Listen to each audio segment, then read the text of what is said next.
DM office पर यह अनोखा प्रदर्शन देखकर आप भी हो जाएंगे हैरान। जी हां, खबर बलिया जनपद के कलेक्ट्रेट की है, जहां गोंड खरवार जाति के जाति प्रमाण पत्र न बनने पर समाज के लोगों ने गुणऊ नृत्य के साथ कलेक्ट्रेट में जोरदार प्रदर्शन किया और जाति प्रमाण पत्र न बनने पर जमकर नारेबाजी भी किया। वहीं बताए कि आने वाले आगामी चुनाव में अगर हम लोगों के जाति प्रमाण पत्र नहीं बनता है तो सरकार का विरोध भी किया जाएगा। वहीं वहां पर उपस्थित लोगों ने संबंधित अधिकारी पर जमकर निशाना साधे और बोले कि अधिकारी ही नहीं चाहते हैं कि हम लोगों का जाति प्रमाण पत्र बने। वहीं वहां पर उपस्थित लोगों ने अधिकारियों पर रिश्वत लेकर जाति प्रमाण पत्र बनाने का आरोप भी लगाया। हम बात करें गोंड खरवार जाति के जाति प्रमाण पत्र की, तो इन लोगों ने कलेक्ट्रेट में अनेकों बार प्रदर्शन किया है।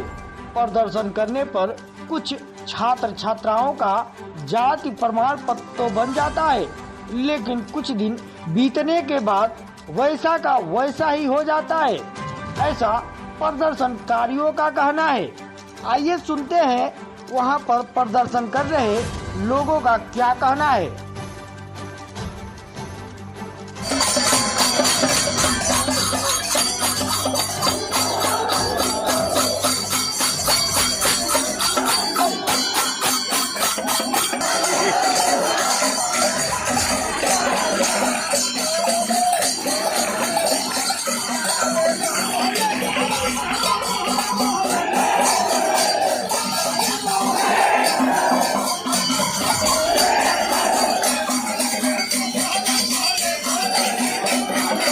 पर्चा बता दीजिए। मैं राजेश गोल, प्रदेश अध्यक्ष जिस पर बात की जाए, आज इतनी भारी संख्या में आप लोग इकट्ठा हुए हैं, क्या इसका संदेश देना चाहते हैं सर? बलिया देश के राष्ट्रपति जो समाज के लोगों को अनुसूचित जनजातियों और राज्य पत्र की समीक्षा यहाँ जो लोकपाल है वो कर रहा है, जो उसके अधिकार क्षेत्र में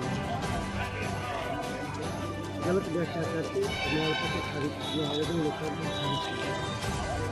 दूसरी बात है कि जो बलिया कलेक्टर है, यह कलेक्टर दुहरा चरित्र है। ये तहसीलदारों से कहता है कुछ और करता है कुछ। स्क्रूटनी कमेटी, जो जिला caste scrutiny committee high court के निर्देश से बनी हुई है, तो जनजातियों का उसको उल्लेख किया है। ये माननीय सर्वोच्च न्यायालय के आदेशों की अवहेलना कर रहा है। यह जो ट्राइबल के लोग हैं, जो जनजाति के लोग हैं, उनके खिलाफ अगर कोई प्रभावित है, उसकी नौकरी नहीं लगी है, दूसरा कोई नौकरी ले लिया, तो आवेदन पत्र दे सकता है कि ये फर्जी है, ये कौन सही है। सुप्रीम कोर्ट कहता है कि थर्ड पार्टी को कोई अधिकार नहीं है। मतलब एसटी के खिलाफ एसटी शिकायत कर सकता है, न कि बैकवर्ड, न कि सामान्य के लोग। अगर बैकवर्ड और सामान्य वर्ग के लोग आते हैं तो 1 लाख रुपया जो है यहाँ पे जुर्माने के रूप में या सरकार को जमा करना पड़ेगा। लेकिन हम 1950 के पूर्व के अभिलेख दे रहे हैं कि हम गोंड जनजाति के लोग हैं।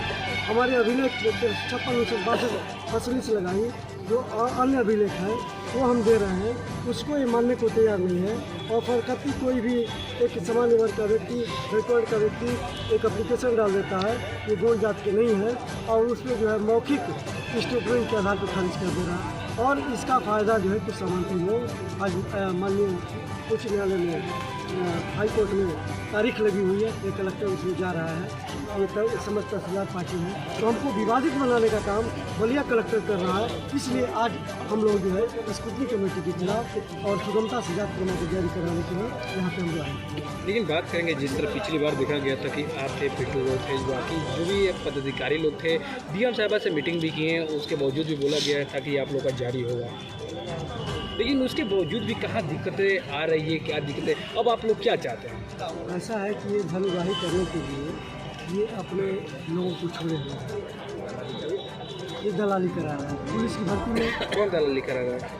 ये तहसीलदार और उसके लोग कर रहे हैं, छोड़े हुए हैं। 25,000 दो प्रमाण पत्र बन जाएगा। अच्छा, पैसा भी मांग रहे हैं? बिल्कुल, नहीं तो जब स्पष्ट कर दिया गया है कि शासनादेश में स्पष्ट है कि 1359 फसली हो, परिवार रजिस्टर की नकल हो, कुटुंब रजिस्टर की नकल हो, टीसी हो, तो उन्हें सुगमता से प्रमाण पत्र जारी कर दिया गया। हम सारे अभिलेख दे रहे हैं, उसके बाद ये लेखपाल खारिज कर दे रहे हैं। तब आप लोग क्या चाहते हैं कि शासनादेश का पालन हो, राजपत्र का पालन हो। हम जबरदस्ती नहीं चाहते हैं कि आप हमको कोई अधिकार दे दीजिए।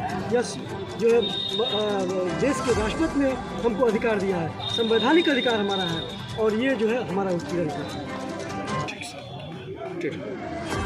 ये अपना एक परिचय बता दीजिए। तारकेश्वर गौड़, प्रदेश मंत्री, भारतीय जनता पार्टी, अनुसूचित जनजाति मोर्चा।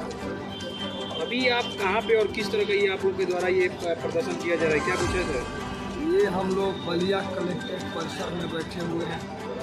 हमारे जनजाति और खरवारों का उत्पीड़न हो रहा है अधिकारी कर्मचारियों के द्वारा। कुछ जगह हमारा प्रमाण पत्र बन रहा है, कुछ जगह नहीं बन रहा है, इसीलिए हम लोग बैठे हुए हैं। और सबसे बड़ी समस्या है हमारी प्रमाण पत्र के साथ साथ हमारे स्क्रूटनी कास्ट कमेटी में हमारे स्वजाति बंधुओं को ला करके और दलाल किस्म के अधिकारी कर्मचारी हमारा प्रमाण पत्र खारिज करने का काम कर रहे हैं। इसी के विरोध में हमारे छात्र, नौजवान और अखिल भारतवर्षीय गौड़ महासभा के तमाम हमारे सहयोगी साथी यहाँ बैठे। इससे पहले भी देखा गया था कि जिस तरह पुलिस भर्ती आई थी उस समय भी सैकड़ों की संख्या में छात्र और साथ ही आप लोग के जो भी बुजुर्ग हैं वो लोग भी फिर धरना पर बैठे थे, लेकिन उस समय कुछ जाति प्रमाण पत्र जारी भी किया गया था। उसके बावजूद भी क्या आज तक इतने लोगों का जारी नहीं हुआ? प्रमाण पत्र हमारा हर तहसील में कुछ न कुछ जारी हो रहा है और कैसी समस्या जब जारी हो रही है, कुछ जगह नहीं जारी हो रहा है। तो इसीलिए जो भी हमारा प्रमाण पत्र जारी हो, सुगमतापूर्वक जारी हो, इसमें किसी नेता की ज़रूरत नहीं हो, इसमें तारकेश्वर गौड़, राजेश गौड़ की ज़रूरत न हो, इसमें तमाम हमारे जो भी एप्लीकेंट हो, जो भी हमारे नौजवान छात्र, हमारे जो भी गरीब किसान मजदूर हो, सारे लोग आए, अपना आवेदन करें और सुगमतापूर्वक अपना प्रमाण पत्र लेकर के जाएं। पिछले अनशन में यह भी कहा गया था कि सारे बच्चों का प्रमाण पत्र नहीं बनता है तो आने वाले चुनाव में विरोध भी किया जाएगा। अगर ऐसा हो रहा है, अगर सुगमतापूर्वक हमारा प्रमाण पत्र नहीं बन रहा है, हमारे जनजातियों का अधिकार नहीं मिल रहा है, तो जनजाति हम स्वतंत्र हैं, हमें जहां मर्जी करेगा हमारे लोग अपना वोट करेंगे, अपना मतदान करेंगे, हम स्वतंत्र। कब तक ये प्रदर्शन जारी रहेगा? जब तक हमारे जनजातियों का जो मांग पत्र है वो नहीं हम लोगों का मिल रहा है, अनवरत जारी रहेगा। तो क्या अधिकारियों के लिए क्या संदेश रहेगा मीडिया के माध्यम से? और अधिकारियों के लिए संदेश आप लोगों को ये दे देना है कि जनजाति नौजवान आज बैठ गए हैं और उग्र हैं। ये जनजाति रोड घेरने का लिए, पीडी कॉलेज जाम करने के लिए जा रहे हैं। इनकी समस्या अगर नहीं हल हो रही है तो इन लोगों के पीछे हम गार्जियन कह लीजिए या जो कह लीजिए, हम लोग इन लोगों के साथ में हैं और ये लोग आगे आगे रहेंगे। इन लोगों के साथ हम लोग चाहे डीएम साहब का बांग्ला घेरना हो या फूटना हो या जो भी करना हो, हम लोग कुछ भी करने के लिए तैयार है। हम जनजातियों का अधिकार चाहिए।